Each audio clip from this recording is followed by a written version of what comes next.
Leyes de Kirchhoff. Las leyes de Kirchhoff son dos igualdades que se basan en la conservación de la energía y la carga en los circuitos eléctricos. Fueron descritas por primera vez en 1846 por Gustav Kirchhoff. Son ampliamente usadas en la ingeniería eléctrica e ingeniería electrónica. Ambas leyes de circuitos pueden derivarse directamente de las ecuaciones de Maxwell. Pero Kirchhoff procedió a Maxwell y gracias a George Ohm su trabajo fue generalizado. Estas leyes son utilizadas para hallar corrientes y tensiones en cualquier punto de un circuito eléctrico. La primera ley de Kirchhoff. Esta ley también es llamada ley de nodos o primera ley de Kirchhoff y es común que se use la sigla LCK. Para referirse a esta ley, la ley de corrientes de Kirchhoff nos dice que en cualquier nodo la suma de las corrientes que entran en ese nodo es igual a la suma de las corrientes que salen. De forma equivalente, la suma son todas las corrientes que pasan por el nodo es igual a 0.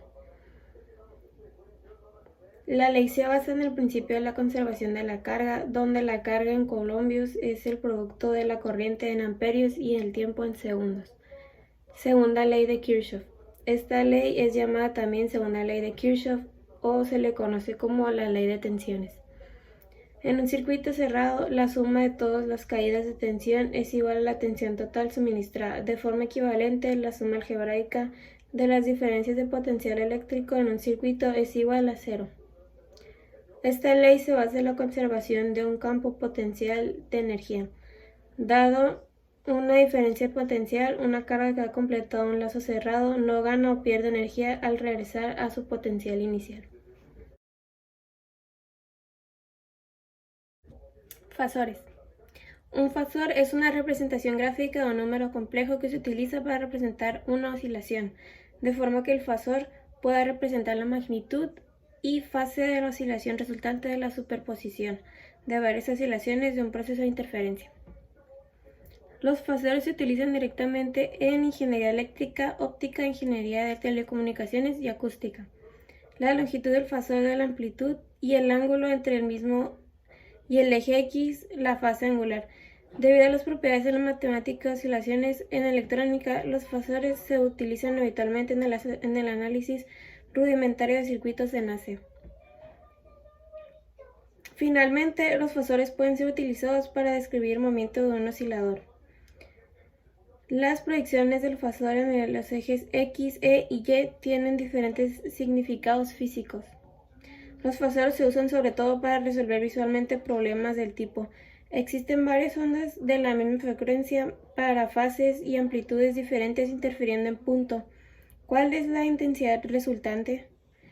Para resolver este problema, se dibuja un fasor para cada una de las oscilaciones en dicho punto y después se aplica la suma fasorial, similar a la suma vectorial, sobre ellos.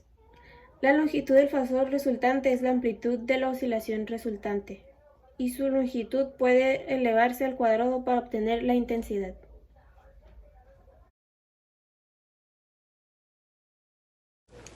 Hola, buen día. Mi nombre es Itzel Camacho Sánchez y yo voy a estar explicando lo que es la corriente alterna y la corriente directa. Voy a comenzar con la corriente alterna. La corriente alterna es un tipo de corriente en el que el flujo eléctrico varía en cuanto a la magnitud y sentido. Magnitud aquí vendría siendo el valor del voltaje y sentido vendría siendo lo que es la dirección del voltaje. Así estos alternándose en periodos de tiempo determinado. Estas variaciones generan distintas formas de oscilaciones, siendo la más común la oscilación senoidal. Por lo tanto, es una de las más utilizadas. Ahora voy a explicar los componentes de la corriente alterna. Empezando por ciclo. Ciclo es la variación de tensión eléctrica de 0 a un valor máximo positivo y luego a 0 a un valor máximo negativo. Después sigue periodo, que es el tiempo en el que ocurre un ciclo, y este se expresa en segundos. Después sigue frecuencia, por último, que es el número de ciclos por unidad de tiempo. Ahora, para terminar de explicar la corriente alterna, voy a decir algunas de las aplicaciones de este. El primero sería el alumbrado público, que es más o menos como los postes que hay afuera de las casas, esos. Después el segundo serían conexiones eléctricas domésticas y de uso público. Me imagino que son como los donde enchufas las cosas, como el celular, donde lo pones a cargar, donde conectas los ventiladores, todo eso ahí. Y por último es el dispositivo de usos domésticos industrial de conexión de corriente. Ahora voy a explicar lo que es la corriente directa. La corriente directa, también conocida como corriente continua, es un flujo de carga eléctrica que no cambia su dirección, siempre va en línea recta horizontal, por lo que va de polo positivo a polo negativo. Si bien se consideró que la corriente directa no era tan eficiente como la corriente alterna, la realidad es que hoy en día este tipo de corriente tiene aplicaciones de prácticas, especialmente en la electrónica. Además, el desarrollo de la corriente directa de alta tensión ha reemplazado a la corriente alterna en sistemas de envergadura como los cables submarinos a larga distancia.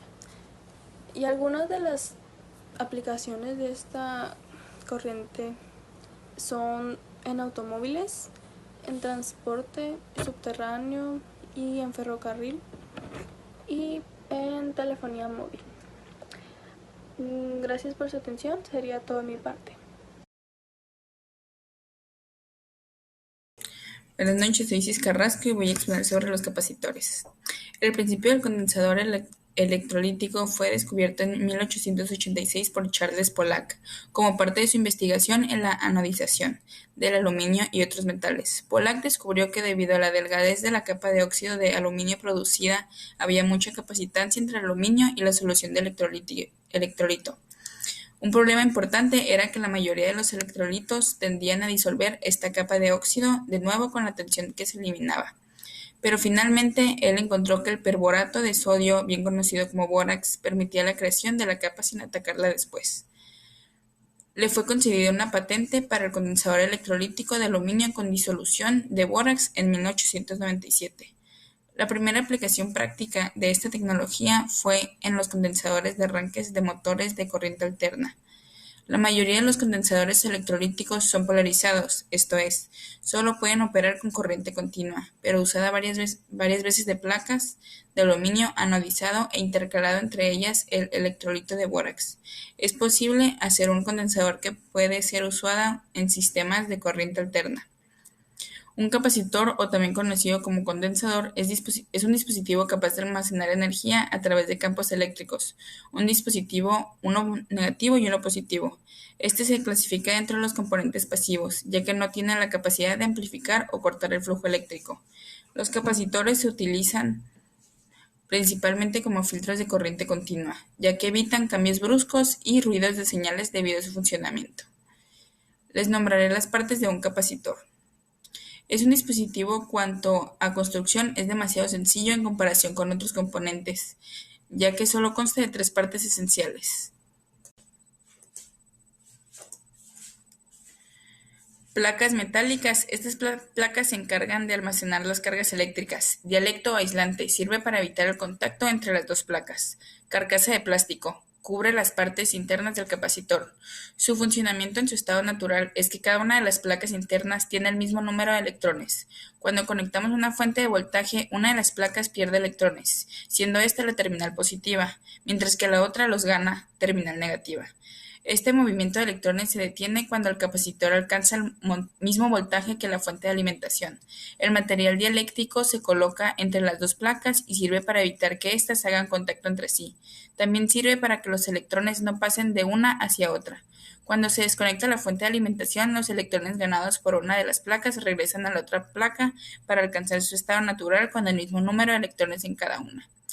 Voy a decir otros tipos de capacitores.